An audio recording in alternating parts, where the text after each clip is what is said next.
ശബരിമലയിൽ മിൽമ നെയ്യ് കൊടുത്തതുമായി ബന്ധപ്പെട്ടുകൊണ്ട് വ്യാപക ക്രമക്കേടാണ് ഇപ്പോൾ കണ്ടിട്ടുള്ളത്. അതിൽ ദേവസ്വം പങ്കിട്ടതിൽ സംശയം. ഈ നെയ്യ് കൊടുത്തവരും അതുപോലെ തന്നെ വാങ്ങിയവർക്കും പങ്കുണ്ടല്ലോ. കാരണം ക്വാളിറ്റി നോക്കിയിട്ട് വേണ്ടേ വാങ്ങാൻ. ഇപ്പൊ വിറ്റവര് ക്വാളിറ്റി ഇല്ലാത്ത നെയ്യ് വിറ്റു, വാങ്ങിയവർ ക്വാളിറ്റി പരിശോധിച്ചില്ല. അപ്പൊ അതൊരു ഗുരുതരമായിട്ടുള്ള വീഴ്ചയാണ് ദേവസ്വം ബോർഡിന്റെ ഭാഗത്ത് ഉണ്ടായിട്ടുള്ളത്. അതുകൊണ്ട് തന്നെ ദേവസ്വം കമ്മീഷണറായിട്ടുള്ള രാജമാണിക്യത്തിനോട് ഇത് സംബന്ധിച്ച് റിപ്പോർട്ട് ആവശ്യപ്പെട്ടിട്ടുണ്ട്. അടിയന്തരമായി ഇതിനെക്കുറിച്ച് അന്വേഷിച്ച് റിപ്പോർട്ട് തരണം.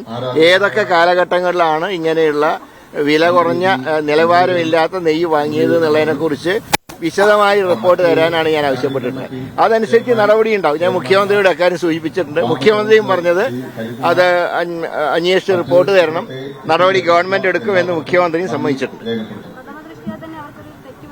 പ്രഥമദൃഷ്ടിയ ഇത് നോക്കുമ്പോൾ തെറ്റുപറ്റി.